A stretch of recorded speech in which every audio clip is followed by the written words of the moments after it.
ji birêz Osman Can bipirsim şarezayê destûra bingehîn û raportorê berê destûra bingehîn ji bajarê Stenbolê niha li gel min e dem baş birêz. Belê eşkereye ku destilat AK Parti û MHP dixwazin beriya hilbijartinan bi rengekî ji rengan HDP bê bandor bikin nehêlin ku beşdarî hilbijartinan bibe. AK Parti û MHP li ser formüleke çawa kar dikin bi dîtina we partiyê bi temamî bigirin yan jî hêdî parlamenteran bê bandor bikin û derveyî parlamentoyê bihêlin. Burada 3 yol var gibi. Serê hene Sadıkhuya. Civarıyana yek yani ku parêzbendiya parlamentera rakin piştî parêzbendî hatê rakirin jî ew parlamenter hemû wê bêne desta serkirin ihtimalaka mezin û ku beşdarî xebatên parlamentoyê nebin.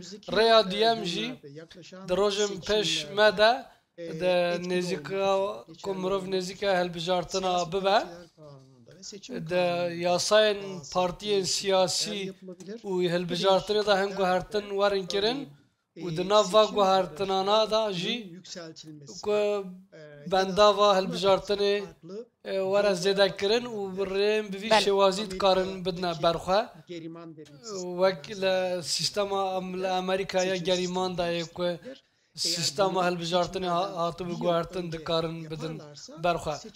Eger divî guhertinê di berî hilbijartinê bi salekê bikin dikarin di hilbijartina da bicî bikin.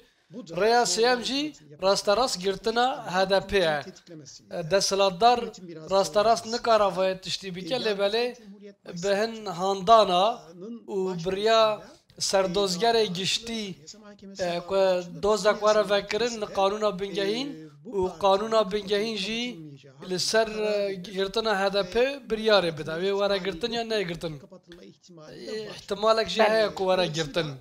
Ji ber vê jî yani ew rêyên ku hene hemûyan wê bidine berxwe. Yani ez wisa Belê birêz hûn jî zanin di hilbijartinê sî û yekê adara sala 2019 de HDP 65 şaredarî jî bi dest xistin. Niha tenê 6 şaredarî mane hejmareke parlamenter girtîne parêzbendiya hinekan hatiye rakirin hejmareke zêde jî dibin gefa fezlekeyan de ne. Ev dîmen bi rastî hêviyê nade dengderên HDP nade alîgirên HDP. Bi dîtina we HDP çawa dikare vê planê pûç bike vala derxîne. Plan ji ber ku derxîne vala bi hinekî zehmet e. HDP li netewperweriya Kurdî da siyasetekê dimeşîne li ser nasnameyekê ji ber ku siyasetekê dike li hemberê wê yani dijatên wê gelek zêde dibin yani em bêjin grûpên li dijî wê gelek zêde dibin li parlamentoya dema ku ser netewperweriyê biçe yani nikare piştgiriyê ji aliyên din jî werbigire.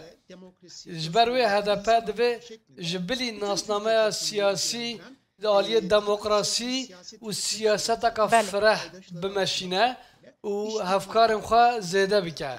Bi vî awayî dikare siyasetekê bimeşîne. Dikare bi vî awayî jî bike. Mijara qeyûma hûn dizanin ku heye mijara qeyûma li dijî qanûna Tirkiyeyê jî li dijî raporên Yekîtiya Ewropayê û ewên yasayên navnetewiyê jî dikare vî tiştî zêdetir bigihîne nav civakê û bigihîne gel ku ev tişta li dijî yasayê tê kirin. Lê birêz can ez dibêjim êdî ev sînor hatiye derbaskirin ji ber ku HDP weke hûn dibêjin bi rastî siyaseteke etnîkî li ser esasê nasnameya Kurdîtiyê li ser esasê netewperestiyê nake bi xwe jî eşkere dibêje dibe ez ne partiyeke Kurdî me ez partiyeke Tirkiyeyê me siyaseta xwe jî li wê gorê bi rêve dibe dîsa jî nayê qebûl kirin. Yani riyeke din li ber HDP maye bi rastî ji bo xwe bide qebûl kirin?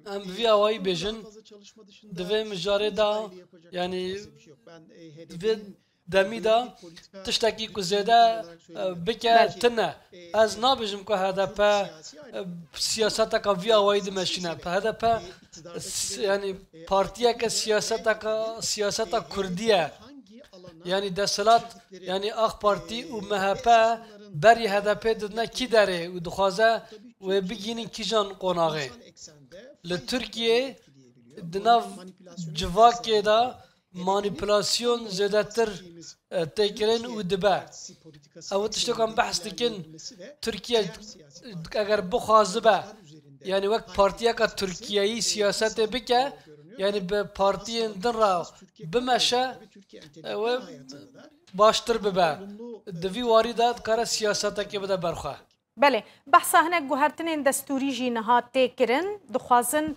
نهیلن پشتی اگر هاتو هدپه هاته گرتن پشتی گرتن هدپه نکاربه بناوه کیدن جی وگر ناوه سیاستی وکو بریان ها هاتیه کرن دخوازن سیاست مدارن ویجی ایدی نکاربن سیاستی بکن قدخه سیاسی سروان دینن اگر ببه خالق ببه یاسای که دستوری بگومان دوی جالیه هر کسی و وره قبول کرن نتنی آک پارتی و مهبه دوی هف دنگی لسر وی مسئله هبه او یک دنگی بدیتنا و دکاره پیک وره دناوا پارلمنتویا ترکیه ده و دناوا رایا گشتیا ترکیه ده؟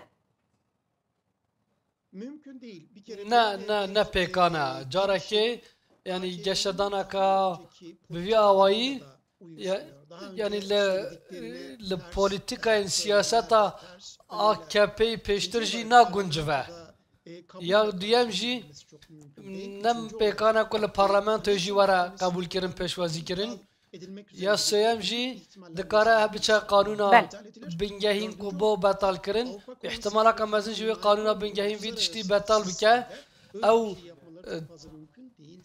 یاسای ناف نتاوی که ترکیه گریده ایوان نکارن دوی چارچوه دا تشتکی بکن از باور نکم که سریل وی رای بدن بوی آوایی لباله لترکیه نها یعنی زمین پولیتیکا که راسیونل و سیاست که راسیونل نها نمایه گلکی سپاس برز عثمان جان شارزای دستور بنگهین و راپورتوری برای دستور بنگهین جباجار استانبول میوانی مبزور سپاس